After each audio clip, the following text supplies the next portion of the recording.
제가 하고 싶은 말을 간결하게 하는 훈련은 기자하면서 많이 했죠. 그 신문 기자, 정치부 기자하면서 길러진 거죠, 그게.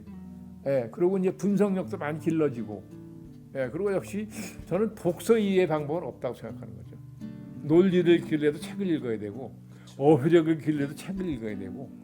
예, 그래서 저는 다행히 나름대로 평균적인, 그러니까 학교에서 남을 가르치는 직업이 아닌 사람으로서는 좀 책을 많이 읽은 편에 속한다고 생각을 하죠. 네, 그래서 많이 논리력도 길러지고 사고력도 길러지고 교양도 길러지고 그랬을 거라고 믿어요. 단점은 성격이 급해요. 제가 그걸 안 급하려고 굉장히 노력을 하죠. 성격이. 그 선친이 한번 그러셨어요. 너는 성격이 조금 급해. 그 자칫하면 과격해지기 쉬우니까 그 항상 조심해라. 그러시면서 이러시는 거예요. 사람이 참을 수 없는 분노가 생길 때 저보고 무조건 한순간을 참으래요. 선친적으로 그러죠. 너는 성질이 급해. 나중에 그 잘못하면 큰일을 그르칠 수 있으니까 참을 수 없는 분노를 느낄 때 무조건 한순간을 참아. 그러면 생각이 좀 달라질 수 있어. 그러시더라고. 그래서 저 그걸 늘 새기고 있어요. 거창하게 그런 거 없고 그냥 그때 최선을 다하고 산다. 네. 스스로 양심이 부끄러운 것은 괴로울 테니까 양심이 부끄러운 일을 하지 말자 하는 생각이었고요. 네. 그래서 지금까지 살아오면서 뭐 일의 방법론이나 일 자체는 물론이고 일의 방법론도 부끄러운 방법을 쓰면 안 되는 거죠. 항상 원칙적인 방법을 쓰고 정도로 가자 하는 생각으로 힘들어도 저는 그렇게 일을 항상 했어요. 근데 결국은 나중에 보면 그게 좋더라고요. 하루는 그 이 박사 환국해서 귀국하고 며칠이 안 됐을 때인데요. 고아 선생님이 차를 타라고 그러시더래요. 고아 차가 있어요. 어디 가십니까? 따라오면 안다. 그래서 탔더니 도남장으로 이 박사가 귀국해서 도남장이라는 데 계셨거든요. 거기 가서 이 박사한테 천거를 하셨다는 거죠. 이 젊은 사람 써라. 굉장히 식견도 많고 똑똑한 사람이니까. 그리고 이승만 박사가 뭐 이렇게 부두 시험처럼 뭐 이렇게 테스트를 했는데 대답하시니까 자네 나하고 같이 있자. 그래서 그때부터는 이 박사 밑에 계셨다는 거죠. 신동아라는 잡지가 있는데 편집 기자하고 로테이션을 시킨대요. 1년을. 근데 잡지는 신문하고 달라서 이제 훈련을 해야 되는데 이제 써먹을 만하면 또 돌아가고 새 사람 먹으니까 신동아 보여서 못해 먹겠다고 그런다. 그래서 이게 일리가 있다. 그러니까 자네가 3년만 신동아에서 일한다고 약속을 하면 내가 3년 끝난 다음에 어떤 무슨 소리 원하는데 보내준다. 그래서 사실 내가 신동아보로 발령이 난 거예요. 그게 분들한테 가서 3년을 채웠으니까 제가 편집국에 돌아가겠습니다. 그 어딜 가고 싶냐? 뭐 간다면 부서가 전 정치부로 가서 배우고 싶습니다. 그랬더니 이 양반들이 이제 막 편집국 인사가 어떻게 적체가 돼 있고 뭐 여러 가지 이유를 대시면서 그냥 사스마을에 할 수밖에 없다는 거예요. 그래서 내가 그럼 제 동기생들이 3년 사스마을을 했는데 제가 지금 사스마을을 새로 하라는 얘기입니까? 약속이 그렇지 않지 않습니까? 약속을 안 지키는 거죠. 그때 그 약속은 그렇게 했는데 뭐 미안하지만 어떡하냐? 근데 뭐 조금 높은 양반이랑 아주 높은 양반 똑같아요. 그래서 내가 그때 이렇게 운양반들이 이렇게 새파란 어린 사람하고 약속한 걸 어떻게 헌시작처럼 안 지키냐? 저는 거기서 정말 실망하라고 분개를 했어요. 그냥 운양반들이 그렇게 신의를 안 지키는데 내가 여기서 뭘 배우냐? 그 경영시험 정치부로 간 거예요. 10월 유신이 났는데 정치부 기자가 할 일이 없는 거죠. 말하자면 중앙정보에서 직원이 한 상주를 했어요. 언론사마다. 그래서 지침 받아가지고 무슨 기사 못 나간다 이렇게 할 때예요. 그러니까 아예 취재도 안 돼. 취재하러 어디를 가면 거기서 글이 연락해가지고 취재하지 말라는 지시가 내려오거나 기사 써도 아예 안 나가거나. 그래서 이제 기자를 한다는 게 아무 의미가 없다는 생각을 했어요. 이제 김성진 무공장관도 언론계 선배잖아요. 저를 어떻거나 보자 그러더니 이미 윤영 선배나 동료들이 많이 지금 정부에 들어서 해외 공무원 나가 있다. 그러니까 윤영도 이제 기자 이제 그만하고 나와 같이 와서 이 고생 좀 하지 하고 권고를 하시더라고요. 와서 경제 분야 연설문을 맡으라고 저로 경제 분야. 그래서 경제 분야 연설문을 제가 썼어요.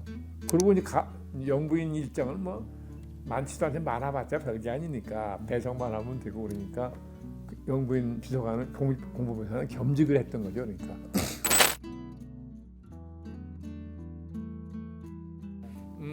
당신이 당 대변인을 했던 분이에요. 그래서 그러니까 그분이 당에 있을 때 그래서 그 대변인이 얼마나 중요한지를 이 양반이 잘 알아요. 예, 그러니까 당신은 무슨 내 대변인이니까 많은 걸 알고 있어야 된다.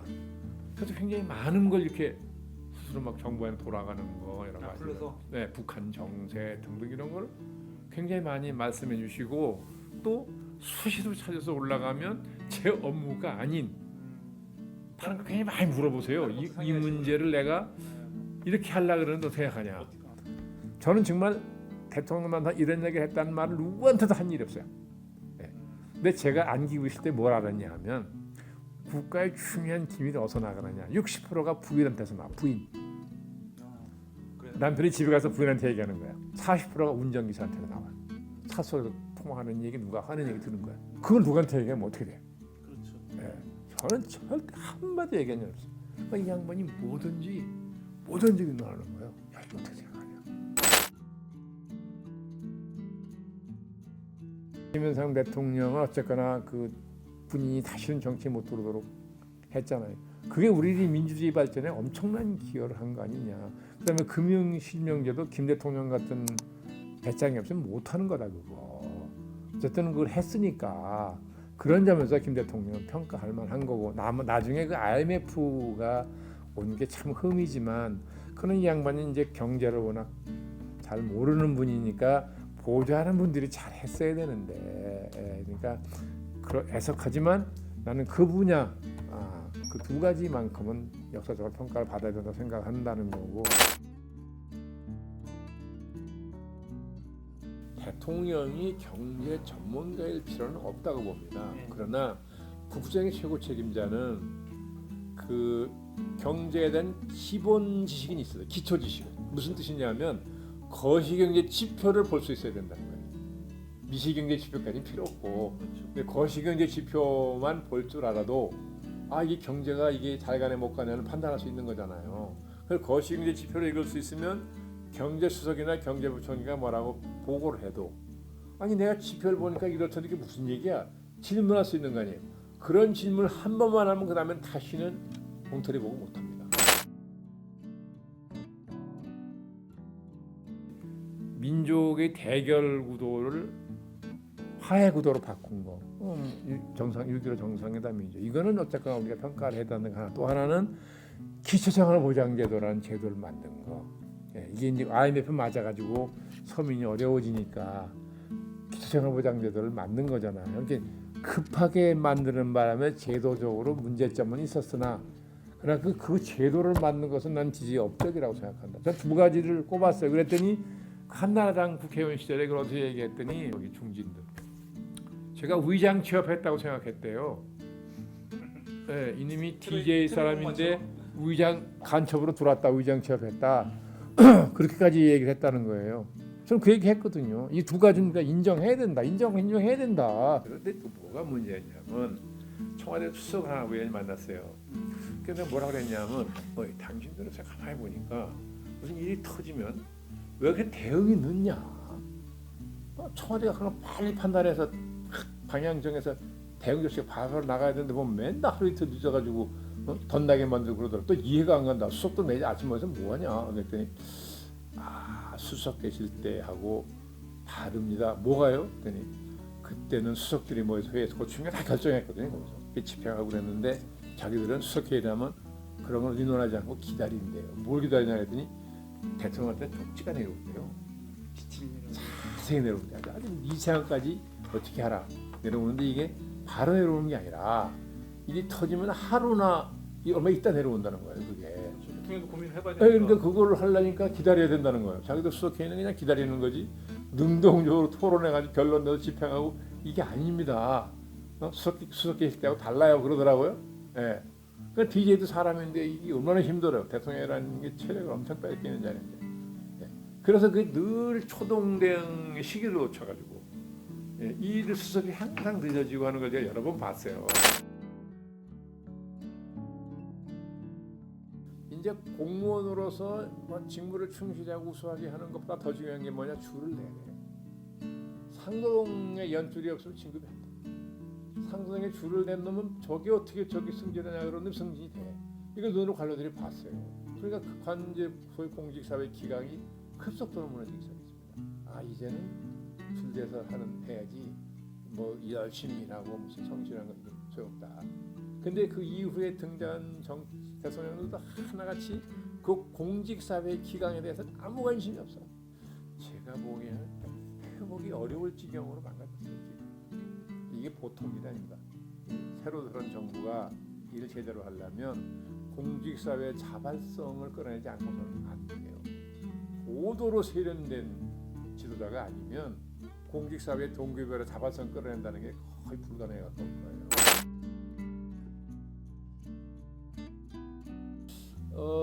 민주당이 저는 총선 때는 지금과 많이 다르질 거라고 보는데요.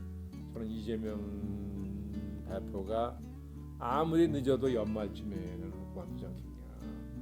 지금 검찰 칼이 들어오니까 좀 들어온다고 보고 있는 거잖아요. 네, 칼이야 뭐 그때 이후에 들어오겠지만 그렇다고 무작정 할 수는 없으니까 선거 망치면 당도 끝인데 그러니까 늦어도 연말쯤에는 그만둘 거 아닌가 예상을 하는 거고 비대위가 구성이 되면 면모를 확 바꿀 가능성이 그 잘해요. 예. 그래서 국민이 볼 때 그래도 어쩌면하면 뭐 레슨이 하는 정도로 뭐 하려고 할 가능성이 있다고 보는데 국민의힘은 지금 윤핵관이라고 하는 분이 뭐 몇 명 되지는 않는 것 같은데 그죠? 근데 저게 이제 저 사람들이 아무래도 이제 공천에서 힘을 행사할 거고 언론에 여론하게 보도가 될 텐데 그러면 그 선거는 뭐 해보나 말할 거예요. 그렇게 되면 그럼요. 그리고 이제 만약에 지금 뭐 시중에 다니는 얘기가 뭐 검사 출신 뭐 10명인가 20명이 지금 그 나가려고 공천 대기를 하고 선거 준비한다는 말이 들려요. 그게 전혀 사실이 아닐 수도 있어요. 그리고 막 하도 많으니까. 근데 듣는 사람들한테 그럴싸하게 들린다고요 지금. 근데 만약에 그게 현실의 눈에 보이면 민심이 팍 떨어질 거예요. 그렇죠. 근데 차기 총선에서 표를 얻지 못하면 윤 대통령 바로 레임덕이죠. 그러니까 뭐 하시는 아무것도 못하고 하는 거죠. 아무것도. 그러니까 이제는 좀 세대가 내려가서 젊은 사람들이 많이 양쪽에 충원이 됐으면 좋겠다 그러는데 또 그렇다고 그러면 현실 정치에 관심 있는 젊은이들이 얼마나 있는지까지 잘 모르겠어요. 지금 정당 주변에 있는 젊은 사람들은 뭐 수적으로 그렇게 많지 않을 뿐만 아니라 질적으로도 어떤지를 잘 모르겠어요. 그 부정치인들의 행태를 답습하는 사람도 꽤 있어 보이거든요. 그죠? 예. 그러면 그건 뭐 바꾸는 게 의미가 없을 것이고. 그래서 일거에는 한꺼번에 확 못 바꿉니다. 그러니까 뭐 이번 총선 때 여야 공히 전체 의석에 말하자면 어느 정도는 신진 정부를 바꾸겠다 해서 바꾸는. 그 다음에 또 바꾸고 이렇게 해야지 한꺼번에 확 못 바꿉니다.